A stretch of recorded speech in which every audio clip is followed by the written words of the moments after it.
Oh, well, hello there, friends and family. So good to see you again today. And you might notice we're out on the property, but we're at a very special place. And why is it special? Because every spring, and sometimes throughout the year, something very special happens. And it doesn't cost me any money. I don't have to do anything. And it's 100% natural. And it is one of the superior ways to start your seeds in the spring once things start to warm up. Another reason I'm out here right now on March 13th is we've been up in the high 70s, low to mid 80s for quite some time. But tonight they're saying it's going to get down to 34 and tomorrow 32. That won't be good on young tender seedlings. And I happen to have some that need some action. So while I was out here doing it, I thought I'd discuss one of the benefits of and the miracles of spring. So stay tuned if you'd like to know. So here we are. And you'll see I've got a little 6-pack here. You're going to see some seedlings out there just randomly popping up through that brown matter. You'll see an onion resprouting here, one that had got soft in the kitchen. Right here's another one that sprouted from a root end that I cut off. And it's got 4 nice looking green onions there. And did I pay for them? No. Nope. I just threw the end of the onion I cut off in here. This is my compost pile. Or what's currently left of it. I mean, I don't generate that much compost anymore. But you're going to notice a bunch of these seedlings right here. Those are actually cucumber seedlings. And then as you look across, you're going to see some that have got bigger leaves. Even though they've only got one leaf leafed out, the first true leaf. And we'll talk a little bit more about that in a minute. But what's happened? Well, the seeds of the cucumbers were thrown out here with the ends and stuff back during the course of last year. Now with warmer temperatures and the fact that the worms, the possum, and what have you been churning this, the cucumber seeds have sprouted. And if you watched my gardening videos last year, you'll know those cucumbers right there did amazing. Well, I think they were probably about 28 feet in length. Went all the way up to the top of the roof and back down to the ground. And I've already got this 6-pack right here where I snuck out the seedlings with my faithful gardening tools that I use for this. You don't got to have a whole lot. I just use an old kitchen tablespoon and a knife. Works just fine. No special tools required. So if you're gardening on a budget, hey, you don't need the fancy stuff. I don't, and I get by. But I've got these 6 cells already filled up, and we're going to get them moved in under protection for tonight, tomorrow night, and possibly the night before. We'll probably bring them on into the house. At the very least, we'll put them under the carport because it's the frost that'll get them, not necessarily the cold. The frost will burn them back and kill them. But the onions here, they'll be fine. But these I'm going to sneak out later, and I'll be transplanting in the raised bed. That's another thing to note. Those onion roots you have, instead of growing you back 1 onion, they'll grow you back sometimes 3, 4, 5, 6 onions from the end of an onion. Now, will they make a bulb? Absolutely not. Because onions are biennials. They sprout, they grow, and produce the bulb the first year. The second year, should you leave them in the ground and not harvest them, or if you cut the root off, it's still a 1-year-old onion root. The second year, it's going to regrow like these have. And what it will do is eventually push out a flower stalk out of the top here. And it will produce seed. Yeah, it takes 2 years for onions, shallots, and garlic. Some garlic, not all, to produce seeds to reproduce. They're a little slow at that. But let me show you what I'm going to be doing over there with these squash. Ooh, we got some nice, pretty yellow flowers coming up there. They're looking beautiful.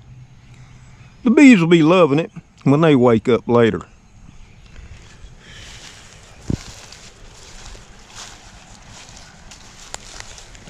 And as normal, I got my gardening buddy, one of them, right there, Spooky. He's eating some greens. I've been telling him he needs to eat more greens. But anyway, we're going to look at these plants right here. And you can see the leaves on these are a little bit different than the leaves on these smaller seedlings. Even though they both came up at the same time, they do look similar, don't they? But you see these here cotyledons right here? Yeah. They're the first things that spread. They're actually the seed halves that feed the seedling until the first leaves pop out. These are much smaller than these over here. See the size difference? And you can see the leaves are lighter yellow of green, where these are more of a darker green. That's because these are cucumbers and these are acorn squash. Now it also helps if you know where you sort of chunks things in your compost pile. But if you don't, get familiar with what your seedlings look like when they germinate. But I need to sneak a few of these out and transfer them into this 6-pack. And then I'll regrow them this year.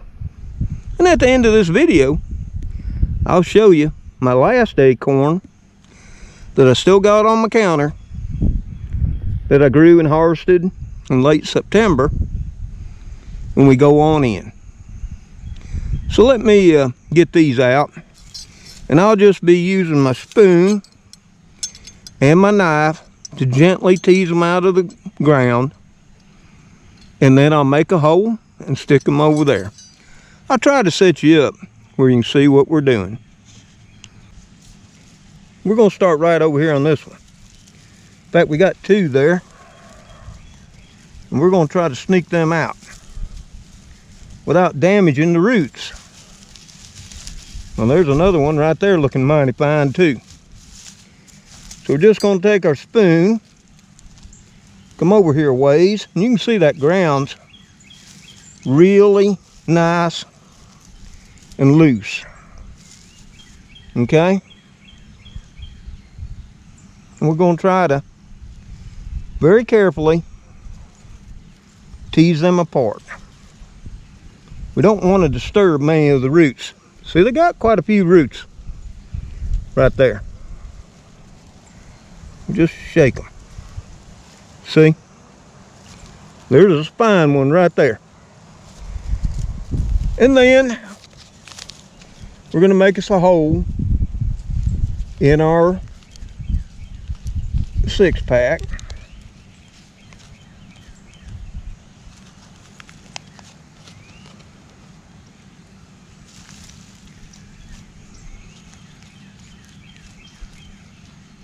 Stick it in there.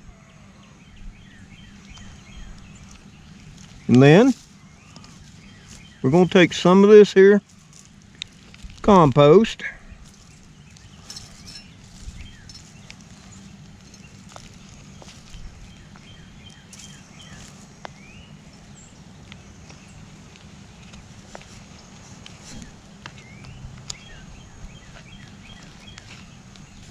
and there we have it. That's one. So let me get on to doing this. Okay? Y'all just sit there and watch. Here's our second one.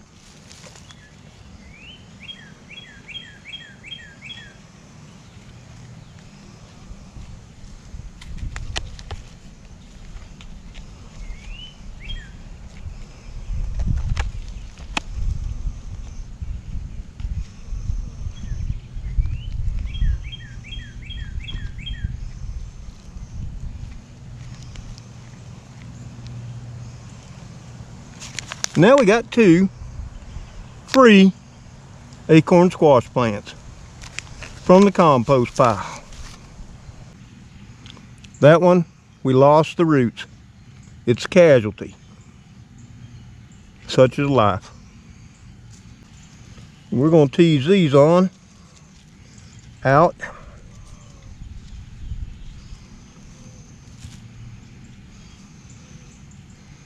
Got another one right here, looking mighty fine. Place it on in there.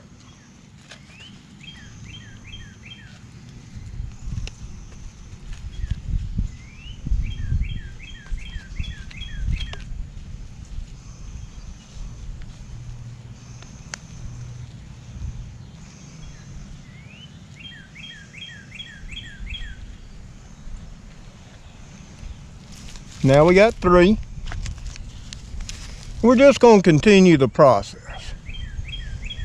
Here's another one.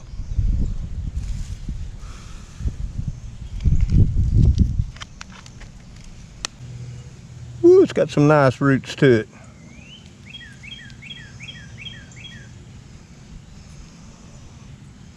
Tuck them all lightly down in there. You don't got to be an expert. Try to be as gentle as you can, especially with the roots. If you lose one, you lose one. Give it a little firming. Don't stand on it. It doesn't take that much.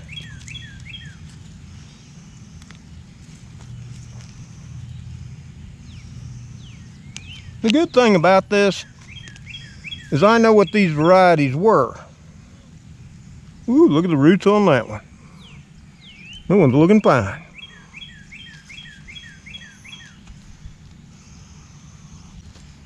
We already know they love the compost, so adding a little bit more in there ain't gonna hurt a bit.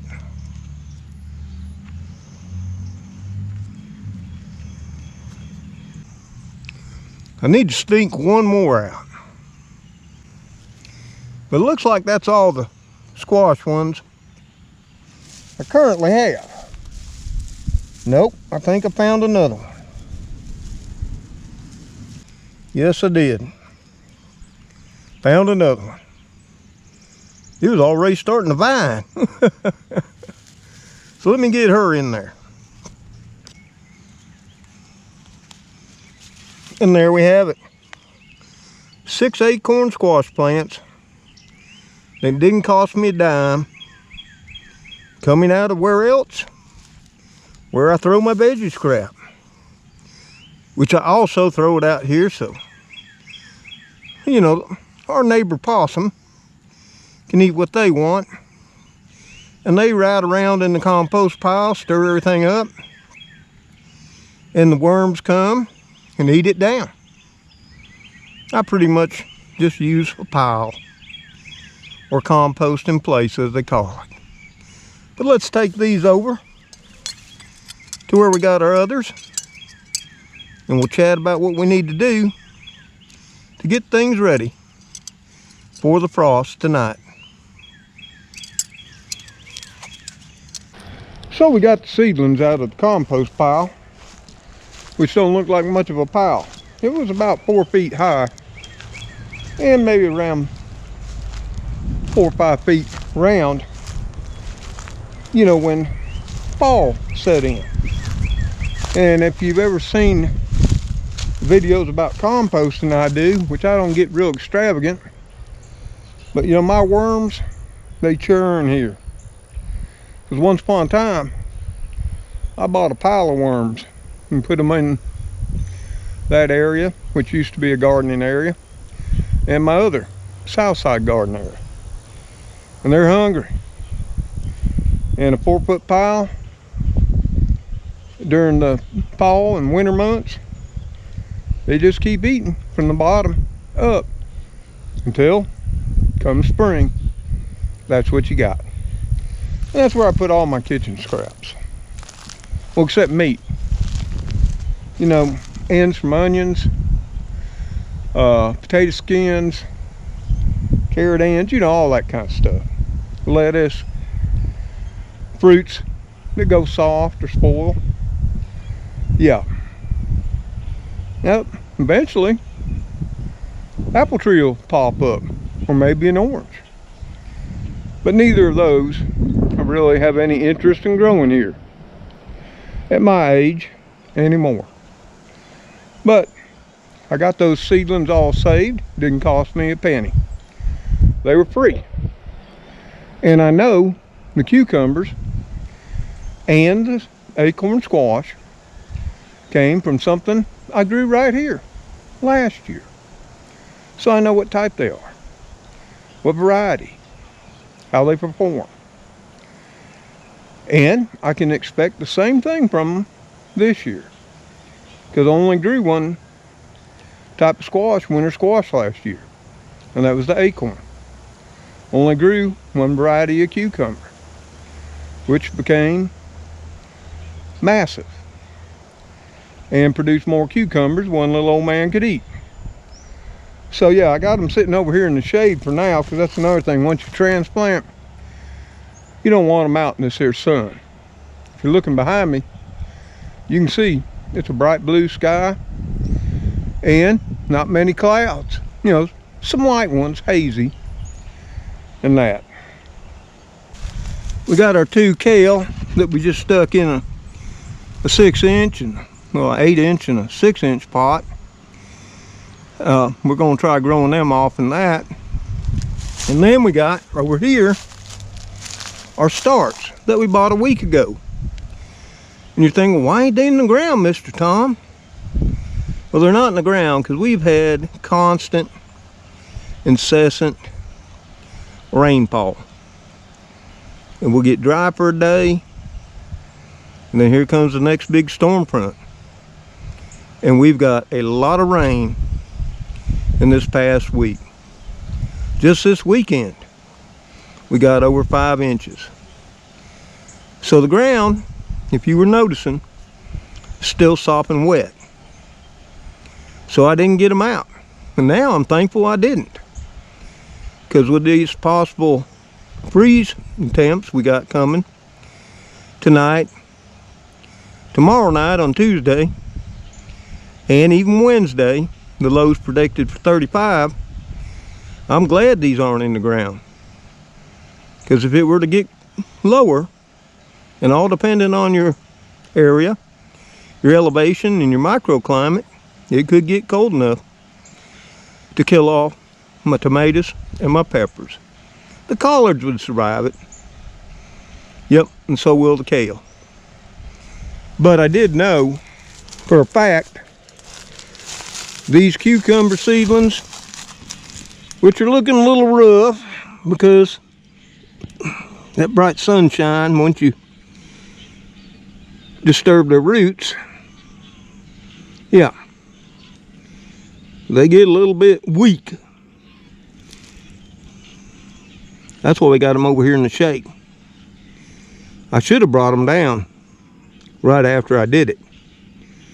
But I was talking to all of y'all. And you can see now we got 6 fine, free acorn squash plants. You know, I had seed, but this will give me a head start. And all of this I'll put in a tote bottom. You know, my peppers, my tomatoes, even that there collards over yonder, along with these 2. And I'll bring them on in and set them in the den. And of course, you got to bring them back out every day to, you know, put them out here to enjoy some sunlight and nature. Yeah. They don't want to be cooped up in the house any more now than I do. And before we leave, because I got other things to do out here and indoors, we'll show you the tire planters. Yeah. Now I'm not going to cover these because since it's not going to be going down into the teens or the single digits like we did the Arctic Blast, the kale should do just fine. And even the smaller plants that I stuck in here 2 weeks ago are starting to come on strong. This has grown a lot just since the temperatures have started to warm. And I've been picking leaves and enjoying them. And over here where we got the red romaine, it's looking perky, standing right up. The kale over here, it's taking off. And the cabbage is looking marvelous. The only one I had survived, the Arctic Blast. Not sure it'll produce much of a head. It's trying to down in there. But if it don't, I'll harvest it and eat the leaves I got. So that's what we got going on. But I did want to share with you, in case you can keep a compost pile too, or maybe you strip compost. Just lay it out over your rows and let it decompose during the winter where you're going to be planting. Before you get out there and get to tilling and all of that, check and see what you might have coming up for free. So y'all, like I said, I got to bid y'all adieu, and I got other things to do. So until you know, the kitty crew, Spooky, Speedy, Cleo, old Mr. Gray, sometimes Heathcliff, and little Gracie too.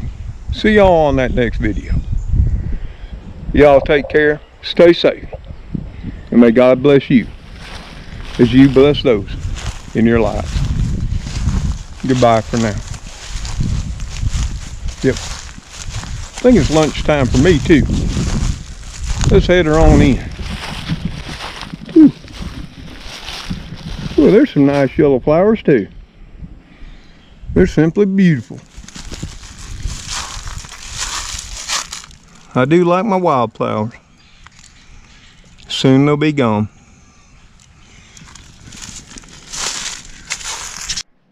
Now, like I said, I'm going to tell you about my acorn squash that I grew last year. You're going to see it right here. You've been seeing it on my cooking videos. It's right here. It's huge. Some of the largest I've ever grown in my lifetime.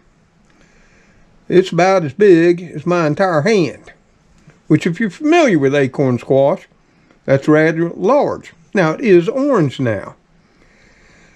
But when I picked this, it was green. And over time, it's ripened to orange.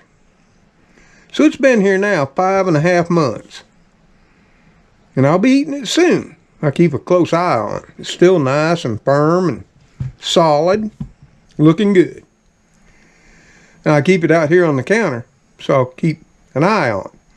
Now I only got 3 last year because I planted so late. Yeah. But that's why I wanted to replant them again this year. I still had some seed left over.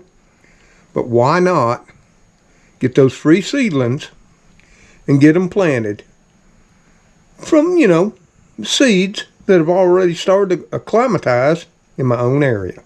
So there you have it. And you'll probably see it on a video when I cook it up. Okay? Well, y'all, that's it for this one.